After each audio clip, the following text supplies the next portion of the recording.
Primeiro, a alegria, mais uma vez, estar presente no Congresso do IBDFAN. Pela 9ª vez, eu estou desde o primeiro. E a mim me foi dado um desafio. No momento em que o Estatuto do Idoso está completando 10 anos, há algum tempo eu venho comentando com o Rodrigo a necessidade do IBDFAN também sair com a bandeira da questão do envelhecimento. E esse congresso nós teremos a criação, então, da Comissão do Idoso, ou Comissão do Envelhecimento, o nome ainda vem a ser decidido. Mas eu acho que a proposta é muito desafiadora, mas muito importante, para que a gente possa agora estar com o olhar voltado, sem dúvida, para um país que está envelhecendo. Agradeço o IBDFAN, mais uma vez, o convite, e eu queria homenagear as pessoas presentes, na pessoa do Dr. Paulo Luiz Silva, nosso grande companheiro e antigo companheiro das iniciativas do IBDFAN, e sei que ele, como eu, temos essa preocupação em relação à questão do envelhecimento.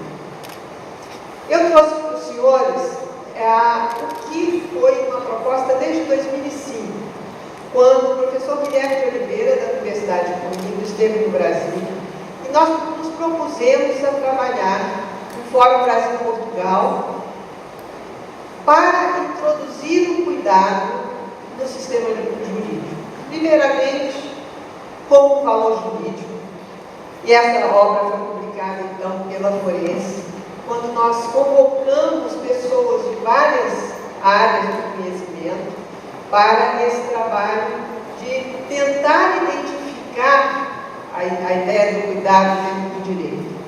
E prosseguimos depois com a Atlas, com a obra Cuidado e Vulnerabilidade, a última tinha sido Cuidado e Responsabilidade, e agora Cuidado e Sustentabilidade. Onde é que nasceu essa proposta? Mais uma vez, estamos com o professor Guilherme de Oliveira, em 2011, no Porto, hoje além de professor da universidade, se aposentou, mas continua coordenando lá o Centro de Direito de Família. Ele hoje é reitor de uma universidade do Porto, uma universidade particular. E surgiu a ideia de que nós não poderíamos deixar de estar trabalhando com cuidado sob o ponto de vista da sustentabilidade, mas pensando na sustentabilidade do humano. Nós falamos muito da sustentabilidade ligada a fatores econômicos, de meio ambiente, mas atrás de tudo isso nós temos a questão da sustentabilidade humana. Muito bem, a ideia de desenvolvimento associada à sustentabilidade, ela aparece em 1982, com uma reunião em Nairobi, na Quênia, quando foi criada a Comissão Mundial sobre Meio Ambiente e Desenvolvimento. E em 87 foi publicado o relatório Nosso Futuro Comum. Desde então, já se pensava na ideia de sustentabilidade no foco humano. O que é importante de nós entendermos a ideia de sustentabilidade? De desenvolvimento sustentável?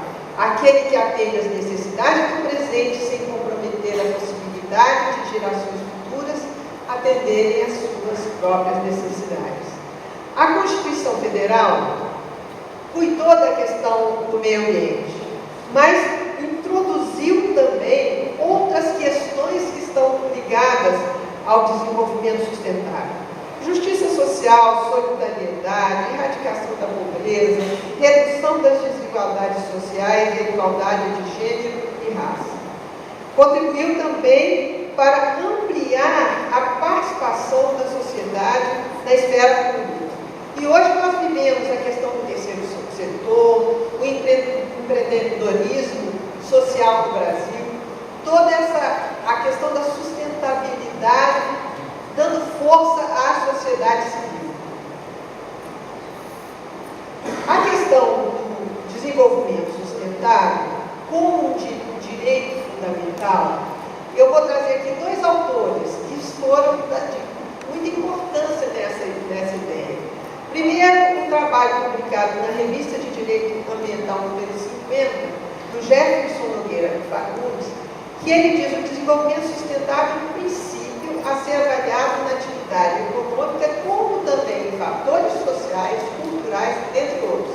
É um direito fundamental e essencial do homem para a melhoria da qualidade de vida das pessoas de hoje e a manutenção dos direitos envolvidos nas futuras gerações. Esse trabalho é o primeiro alerta de trazer para o direito um direito fundamental à sustentabilidade. E o outro trabalho, publicado agora em 2013, do professor Arnoldo Valde, em que ele faz uma proposta interessantíssima, dizer: a formulação atual do direito de desenvolvimento sustentável está vinculada a uma ideia que é ao mesmo tempo antiga e nova. Antiga pela sua concepção, mas nova na sua densidade e nas dimensões que está alcançando. É a ideia de parceria.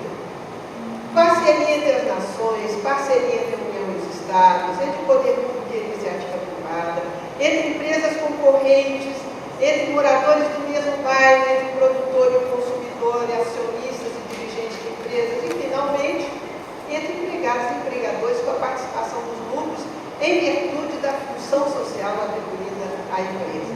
Então, o que nós vemos ainda na proposta do professor Arnoldo Valde? Na realidade, a parceria é o modo pelo qual a sociedade civil revê o seu contrato social com o Estado e a forma de garantir o equilíbrio entre a economia e o direito, entre os interesses individuais e os interesses sociais, entre a eficácia e a ética, entre a rigidez do comando estatal e a equidade. Mas onde entra o cuidado nisso? E aqui eu trago duas referências importantes. No livro que hoje a gente está lançando, Cuidado e Sustentabilidade, tem um artigo do Luiz Antônio Calvo, que ele diz: o direito, o desenvolvimento sustentável deve partir de uma consciência básica que é o cuidado. E aí ele desenvolve enquanto sinônimo de um profundo respeito à diversidade, à tolerância, à dignidade humana e respeito aos seres vivos, ao ambiente das gerações que ainda estão por nascer, além de nossos netos e bisnetos. E aqui eu me reporto à famosa decisão da ministra Nancy, que reconheceu o direito à indenização do abandono afetivo, e em uma das seus fundamentos ela fala no dever do cuidado. E ela conclui: aqui não se fala ou discute o amar, e sim a imposição biológica e legal de cuidar, que é dever jurídico, corolário da liberdade das pessoas de gerarem e adotarem filhos. Em suma, e aqui é o nosso comando: amar é faculdade, cuidar é dever. E eu acho que quando nós falamos no dever de cuidado, nós não estamos falando só do cuidado maternagem de crianças. Nós estamos falando do cuidado com os adultos e principalmente com as pessoas que estão envelhecendo. E aqui eu faço um alerta importante. Entre 1980 e 2009, a expectativa de vida do brasileiro experimentou um acréscimo de 10 anos, ao passar de 62 anos para 73 anos e alguns anos. Ou seja, nós também estamos envelhecendo e a expectativa de vida também está crescendo. Isso nos leva, diz observações do IBGE, ao longo de 29 anos, a esperança de vida ao nascer no Brasil incrementou-se anualmente uma média de 4 meses e 12 dias. Podemos ver aí, nesses gráficos, como vem crescendo o número de pessoas com mais de 60 anos. Como sempre, as mulheres aumentam. Volta aí, por favor. Tem um outro. E a divisão de idosos, sempre as mulheres, que são em número maior em termos de envelhecimento. Quer dizer, não são só mais mulheres jovens e tudo, ou seja, também os idosos, as mulheres, são um número maior. E nós temos aí uma questão fundamental, que foi um estudo feito pelo Heloísa Helena Barbosa, publicado no nosso segundo livro do Cuidado, em que ela chama, tanto se fala no melhor interesse da criança e do adolescente, e ela mostra a importância do melhor interesse do idoso. E ela diz o seguinte: em razão da Constituição ter estabelecido a dignidade humana como um princípio fundamental do Estado Democrático de Direito, é importante que o ordenamento jurídico assuma a cláusula geral de tutela da pessoa humana. E aí nós vamos ver que a ação afirmativa, no seu sentido mais amplo, abrange exatamente a edição de leis especiais e proteção de grupos vulneráveis. E ela mostra a questão da vulnerabilidade do idoso e a necessidade da sua proteção. Pode passar. Onde nós vamos encontrar os fundamentos constitucionais para a proteção do idoso? Para começar, fundamento da República, da cidadania e da dignidade da pessoa humana, lá no artigo 3º, um dos objetivos, determina como objetivos fundamentais da República Federativa do Brasil a construção de uma sociedade livre, justa e solidária e a promoção do bem de todos sem qualquer tipo de discriminação.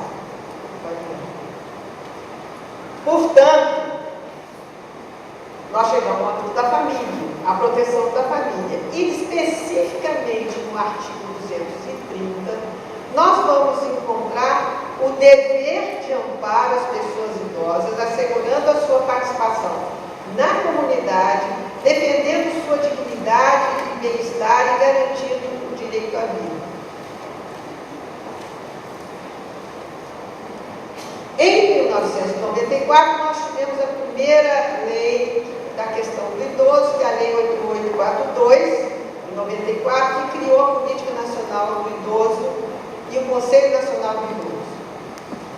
Quando foi implantada a Lei 10.173, dando prioridade à tramitação dos procedimentos judiciais para os maiores de 60 anos, eu fiquei imaginando de que forma nos procedimentos isso seria possível. Eu vi uma experiência lá de Santa Catarina, um selo enorme, colado na capa dos processos, para chamar atenção. No Rio é simplesmente um carimbo vermelho que chama atenção, mas eu vejo que essa prioridade de tramitação não é uma coisa que tem sido muito levada a sério. E se nós chegarmos às varas orfanológicas, órfãos e sucessões, se você disser, olha, se trata de uma prioridade, eles vão dizer, aqui, minha senhora, todo mundo é prioridade. Nós não podemos aqui estabelecer a prioridade entre os 60, 70, 80 e 90. Então, esse tem sido um desafio em relação a essa tramitação. E, já em 2003, o Estatuto do Idoso. No Estatuto do Idoso, ele fala em prioridade absoluta, como lá no Estatuto da Criança, para o idoso.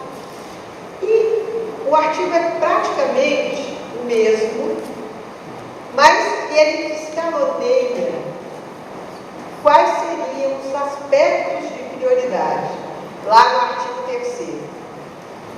Antes da gente não me beneficiaria em estar falando de cada um deles, mas eu chamaria a atenção de uma questão interessante. A Constituição Federal fala em prioridade absoluta de criança e adolescente. A prioridade adulta do idoso é legal, ela não é constitucional. Como é que nós vamos estabelecer essa prioridade? O fato de ser constitucional, a da criança prevalece sobre a do idoso? Eu acho que esse desafio vai nos levar a uma questão de bom senso. E aí nós chamaríamos a atenção e a necessidade de aplicação do princípio da proporcionalidade, no sentido mais amplo, que obriga o operador jurídico a alcançar um justo equilíbrio entre os interesses em conflito. Muito bem, eu estou no hospital, se apresenta uma pessoa idosa com um quadro de um choque ou de um quadro de um problema cardíaco e um adolescente que teve uma infecção em decorrência de fazer uma tatuagem. Será que nós vamos dizer, não, mas a prioridade absoluta do adolescente é constitucional e do idoso é só legal?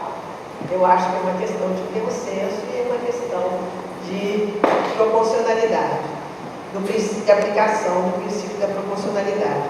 Nós vemos aí que a garantia da prioridade está estabelecida em uma série de princípios e uma série de regras que estariam baseando a questão básica das políticas públicas. Infelizmente, eu acho que os senhores que acompanham essas questões nas suas comunidades sabem que essas prioridades não estão sendo atendidas. Nós temos aí 9 prioridades estabelecidas que a gente vê que não são atendidas efetivamente. Pode passar. Eu queria chamar a atenção de uma realidade, eu diria até cruel. Por quê? A lei que criou a política do idoso foi regulamentada em 1996, que já criou uma série de princípios e de políticas para o atendimento do idoso. A modalidade asilar, o asilo, quando a família não tem como, não existe um vínculo familiar, mas uma série de iniciativas não asilar, como modalidade, seriam o centro de convivência, o centro de cuidados diurnos, hospital-dia ou centro-dia, casa-lar, oficina abrigada de trabalho, atendimento domiciliar e outras formas de atendimento. Eu procurei me informar, para estar aqui falando com os senhores, como é que isso evoluiu no Rio de Janeiro. E é muito triste ver que ainda prevalece o atendimento asilar.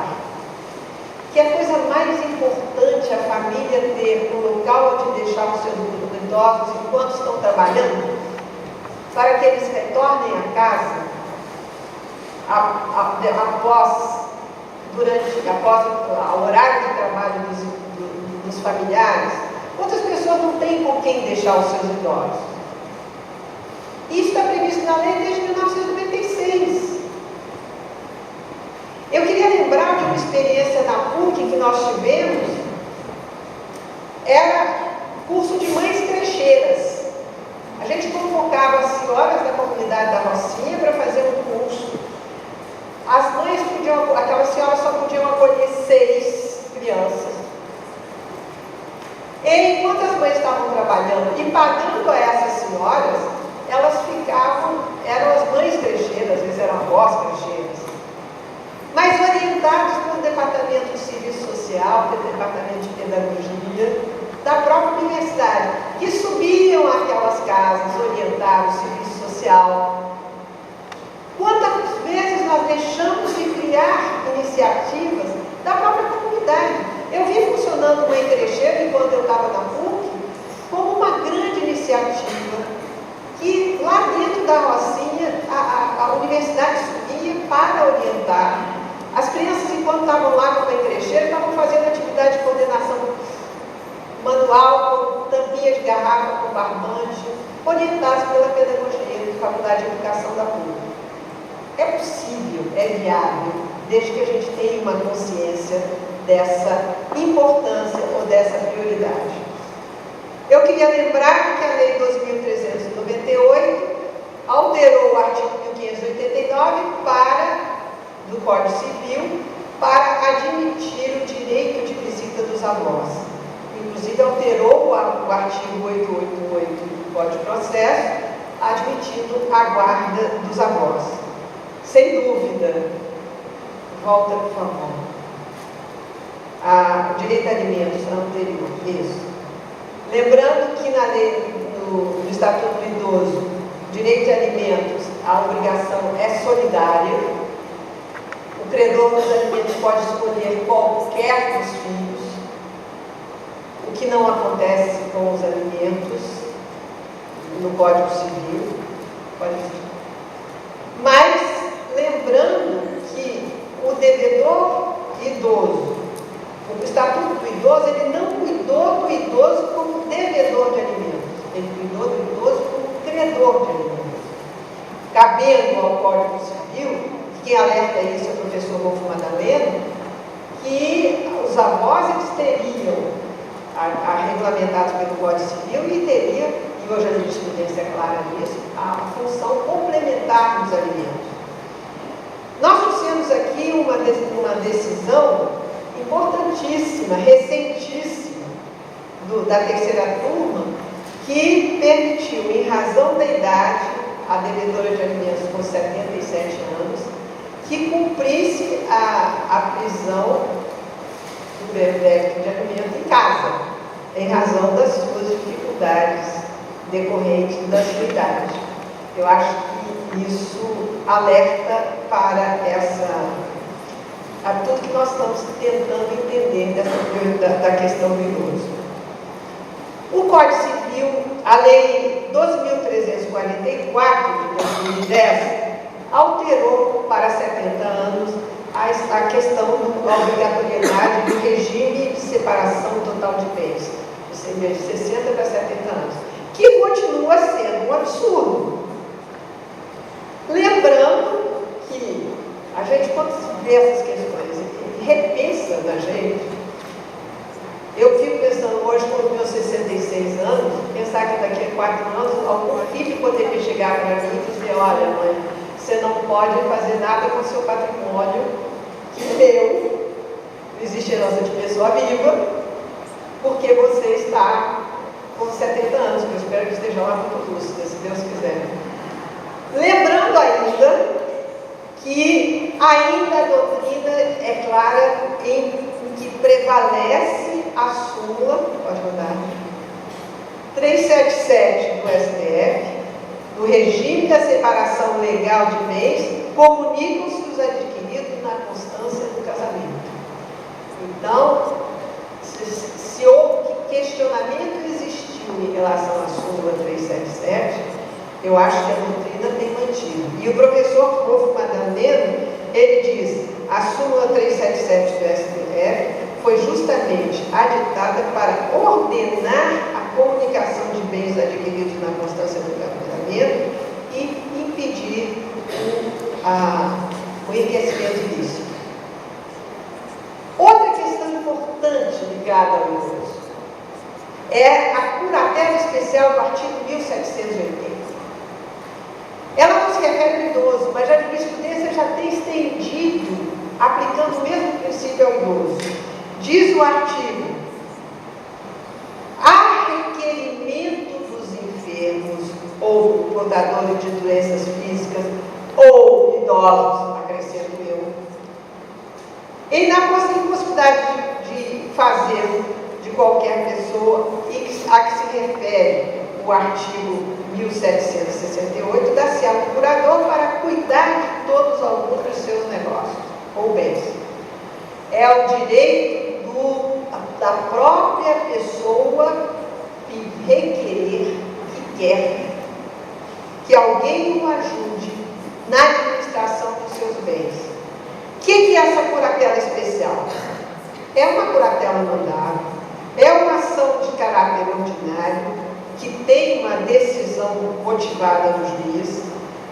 A escolha do curador é do requerente, e isso talvez seja um dos equívocos que eu vejo acontecer no Rio de Janeiro, em que, em nome de 1780, o Ministério Público entra com essa ação, quando essa ação é requerida pela parte. A curatela especial é o requerente. Será observado 1775, ou seja, em termos de quem vai ser esse curador. Será admitida curatela provisória, aplica-se o 1190 relativo à garantia, às garantias ou não, e o curador, aquela pessoa escolhida pelo idoso ou pelo deficiente, terá que prestar conta ao juiz e também ao idoso. Essa é uma curatela, e aqui eu trouxe, com a ajuda da Lívia, que me ajudou a montar esse material, 3 decisões. Tribunal do Rio de Janeiro. Nessa espécie de curatela não há incapacidade mental do curatelado, ele mantém o domínio de sua vontade, mas diante da impossibilidade física não pode administrar seus próprios negócios. A segunda decisão, a incapacidade física, uma vez preservadas as funções psíquicas, não é causa para a interdição e serve de base para a curatela especial por representação.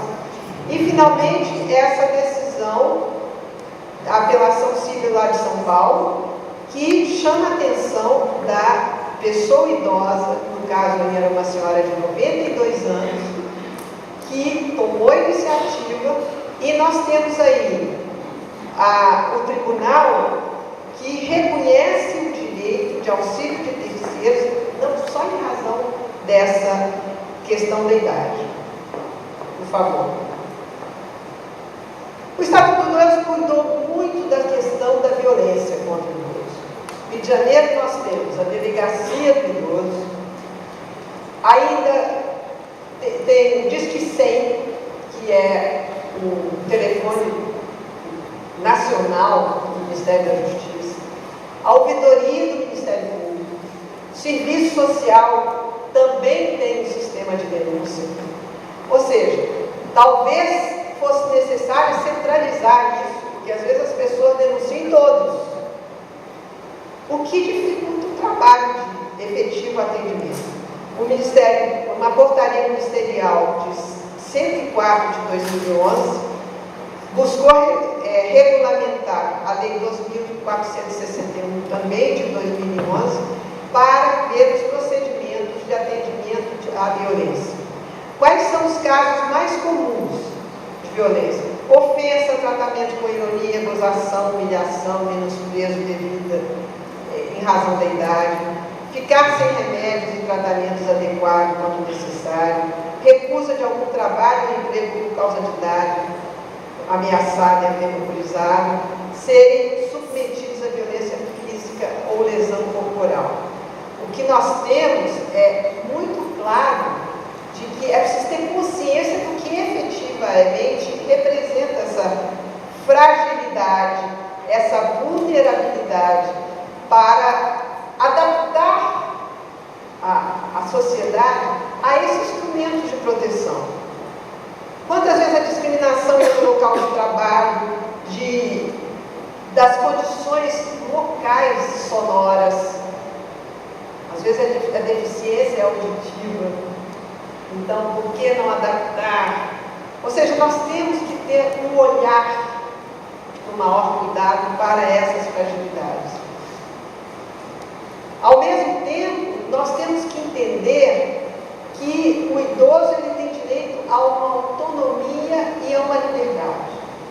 Muitas vezes a ideia de proteção é o cerceamento dessa liberdade. Então, nós temos que pensar, respeitadas as limitações, temos que, as dificuldades, de que nós estamos diante de um ser ou de uma pessoa que está vivendo um processo de envelhecimento, mas que tem o potencial das suas condições. Direito à morte digna. Depois de atender, até 2004, dois familiares idosos até o momento da morte, me passou a ideia de discutir a questão da morte digna em razão das manifestações desses 2 idosos. Um deles, uma tia, irmã do meu pai, que disse: eu não quero morrer naquele lugar que fica a luz acesa o dia inteiro, e as pessoas tagarelando sem prestar atenção no doente que está ali. Ela estava falando do CTI. E foi muito interessante a gente, recorrendo a Raquel Menezes e a Heloísa Barbosa, como sempre grande parceira, discutir todas essas questões que envolvem a morte digna.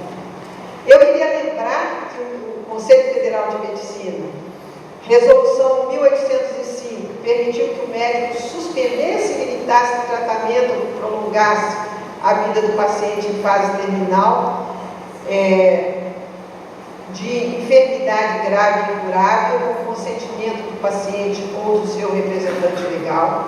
Em seguida, o Código de Ética, quando mudou em 2009, estabeleceu que nas situações clínicas irreversíveis e terminais, o médico evitará a realização de procedimentos diagnósticos e terapêuticos desnecessários e proporcionará aos pacientes, sob a sua atenção, todos os cuidados paliativos apropriados.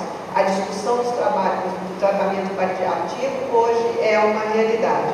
E, finalmente, a resolução de 2012 do Conselho Federal, que estabeleceu diretrizes antecipadas de vontade, conjunto de desejos e previamente expressamente manifestados pelo paciente.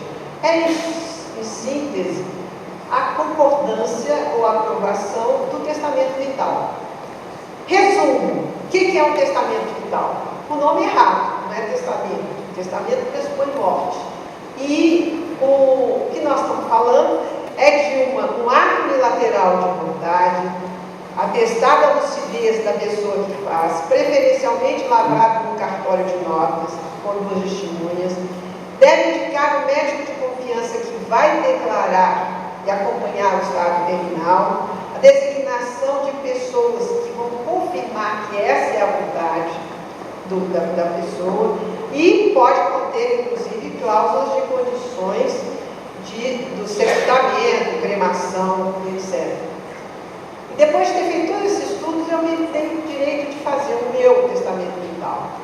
E é engraçado como quando a gente se vê pensando, a gente diz assim: e se os meus filhos acharem que eu não quero que prossiga-se o direito à vida, independente de uma qualidade de vida?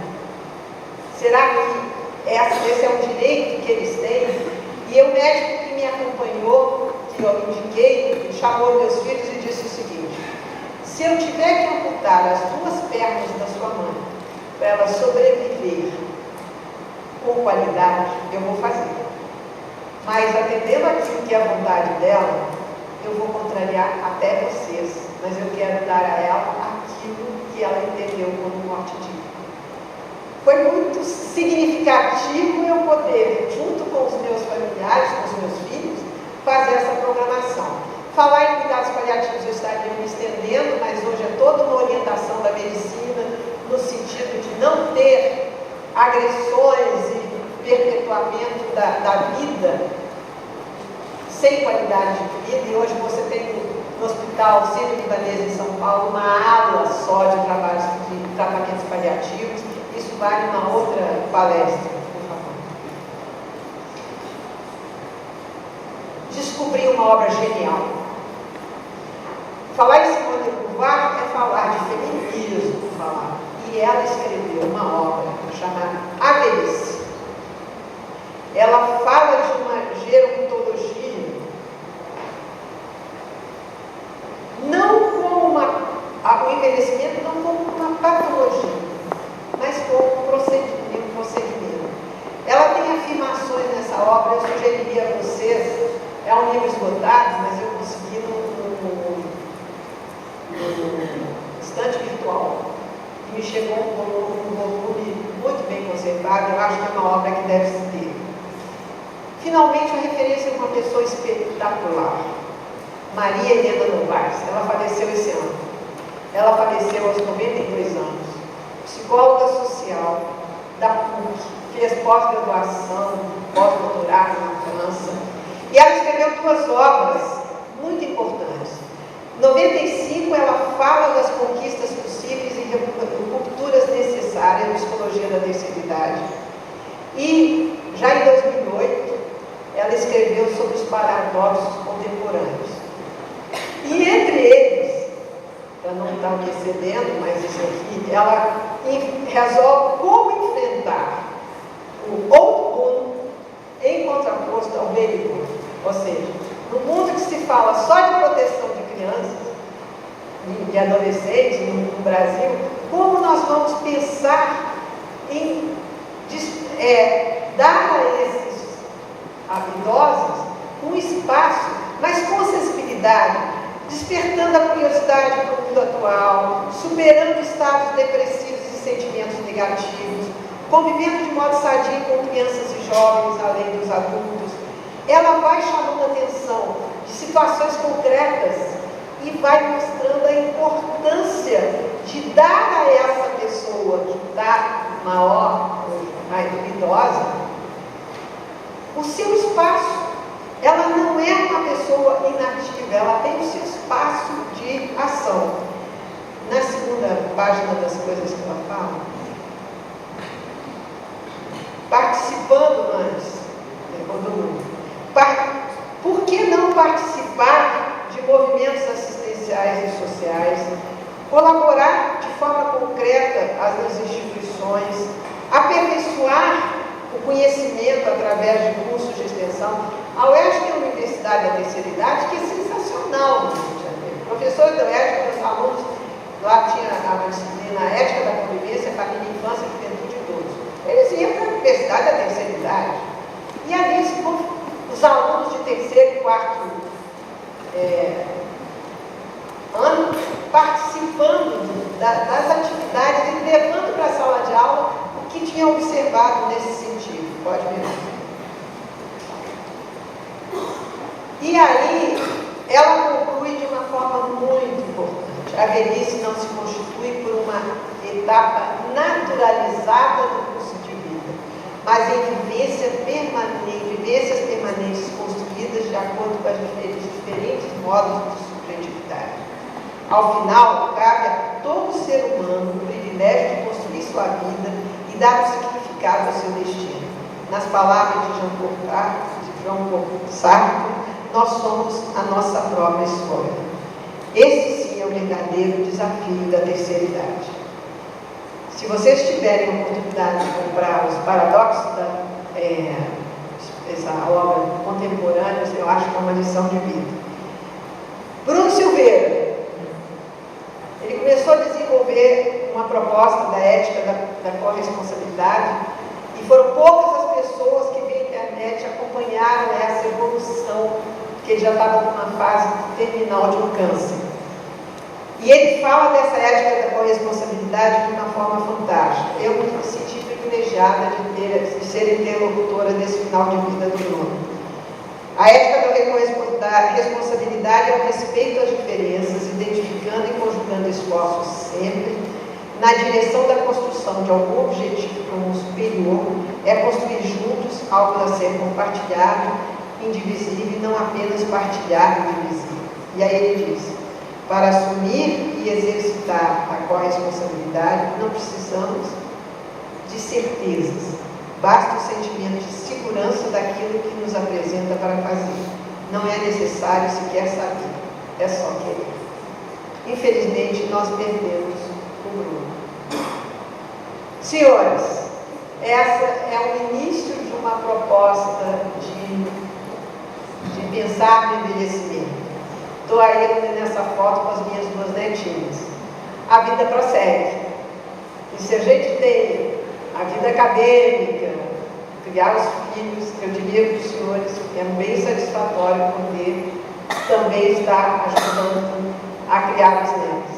E é em nome dessa relação idosos e netos que eu acho que justifica estarmos aqui repensando o IBDFAM como uma comissão do idoso. E eu queria dizer que essa obra do cuidado e sustentabilidade, nós tivemos muita preocupação, não só da sustentabilidade sob o prisma das questões que envolvem as econômicos, empresariais, mas tem 3 artigos que se referem à questão do idoso. Lembrando dessa afirmação da Audrey Hepburn, não é da geração de vocês, mas ela foi uma grande atriz. Ela diz: à medida que você vai envelhecer, você descobrirá que tem duas mãos, uma para ajudar a si mesmo e outra para ajudar os outros. Muito obrigada.